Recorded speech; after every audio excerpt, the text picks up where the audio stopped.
Hello again everyone, and this is Matt Rock Solid, and this is a Homefront multiplayer gameplay. This is the game mode Battle Commander, and I don't know what map it is, so I should probably go and check the lobby and find out, but can't be bothered at the moment. This is ground control, 32 players, 16 versus 16. I've only just recently unlocked Battle Commander on the Xbox. It's unlocked at level 7, I think it's unlocked automatically on PC, and it's probably level 7 for the PS3 as well, and I think the map's called Green Zone. I just noticed it on the screen.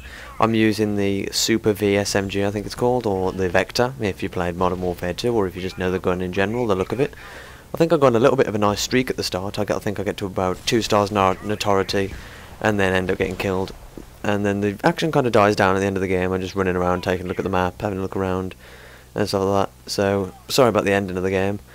The game in general, to me, is probably, you know, so on first looks, because I remember my video on Black Ops, I said it was my favourite game on the Xbox, and now I'm just bored of it. But so far I am thoroughly enjoying Homefront. To me, the look and the feel of the weapons feel a bit like Killzone 3, but you know, it's nothing like Killzone 3 because it's not as far into the future as that, and it's a bit more, not to say realistic per se, but you know, around our time, and here's a nice little cheeky knife. I was, you know, sometimes you can go for the knife and get shot in the back, like I'm getting shot here, and I was trying to dive around, and I thought there was enemies surrounding me from everywhere, and stuff like that. I don't actually notice until later on in the game that I actually have enough battle points from a Hellfire missile, because I thought it was an RPG at the start. So, there you go, now I'm 2 stars notoriety, and on this game mode, there's like a 5-star level, kind of like, you know, if you think about it, Grand Theft Auto, and when you shoot a civilian you get notoriety, but on this, every 3 kills you go up 1 star notoriety, or notoriety, I don't know. And if I just get the manual out, I'll be able to tell you a bit more about it. When you go up a level, the enemies get notified of, well, a certain one enemy, just for the sake of saying, gets notified where you are. And then that enemy has like you have like a little yellow circle around saying that you're in the area of that person, that you can go and kill them for an extra battle points bonus. And every time you get up a star, you get a different kill streak. When you're on 1 star, you get the flak jacket, which gives you extra protection against it, like body armor does on Battlefield, or Juggernaut, for the sake of saying, on COD 4 and 5. When you get to level 2 notoriety, you get a UAV scan, which just scans the map, kind of like on Call of Duty, the UAV every couple of seconds. When you get to level 3, you get increased running speed, so it's kind of like having lightweight on. You run a bit faster than you do in the game normally. When you get to level 4, you get increased weapon damage, which is kind of like having stopping power on of Call of Duty. And when you get to level 5, you get wall hack, which I haven't actually experienced, but I'd say is the ability to see enemies through walls, or see the diamonds on enemies through walls, maybe. I don't actually know exactly what that does, but you know, it sounds quite good. And there is an achievement for getting to level 3 and level 5 of it. Sorry about all the Call of Duty references. It's purely based on the fact that a lot of the audience that, you know, play Homefront, or a lot of the audience that watch gameplays, commentaries online, are usually the kind of people who play Call of Duty or watch Call of Duty videos, so Call of Duty is kind of the basis for it all. Unfortunately, it is what you have to refer every game to. I'm not comparing the game's gameplay to Call of Duty, because I think this game is, in its own right, a completely different game. I mean, yeah, it has shooting in, but it's different. I mean, you play Call of Duty and it's fast-paced arcade action. You know, you get the fun of playing it, and on this it's more, per se, tactical, maybe, but, you know, it's more, you have to think more, and the maps are bigger, and I've got to say, the one thing I do love about this game is the maps seem amazingly designed. The graphics to me are, you know, average. They're not there to blow your mind, because they don't need to be, because if they'd have spent half the time they'd spent making the gameplay as good as it is at the moment, making the graphics good, then the game wouldn't have been as good, and everyone would have been slating it about the gameplay.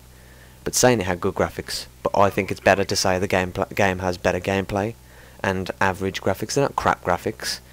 I mean, you know, you can see here that the graphics are okay, and as you saw earlier, I was getting chased by one of those pesky little drones that follow around the map shooting missiles. They're kind of like a bee, just following you and annoying you. I don't know how difficult it is to take out those. I've took out a drone with just an SMG before, so they seem pretty easy to take out if you're on target. And the only one thing I've got slight worries about is the fact that the Apaches might be a bit overpowered. Don't want to say that because it's a bit of a bold thing to say, but I've never seen an Apache in the air, and I've never actually been shot by one and instantly killed. But the Apaches, if you can have, because you can spawn in them, if your whole team can spawn in them, I can see that being a bit of a problem when everyone gets to like that much battle points. I haven't actually seen much of it at the moment, so maybe it's a bit difficult to get to, because, you know, it'll have to be halfway through the game when you get to the Apache. And I don't know if they've got infinite countermeasures, because I know that there's an anti-air cannon on the tank, but I think the helicopters actually get countermeasures, because I've just recently got to level 10 and unlocked the vehicle class for the Humvee. And you can add perks onto your vehicles, you know, have faster turret speed, less cooldown time, automatic repair when you get damaged, and stuff like that. So I don't know whether you can actually have, like, you know, if it has countermeasures, or you can have a perk which gives it countermeasures, maybe. But I'm just hoping that, no, and I thought that was an enemy, but it turns out to be the teammate. But yeah, the game so far is brilliant. I'm hoping that they keep supporting the game with title updates and map packs, and even maybe gun packs, because there isn't actually that many guns in the game.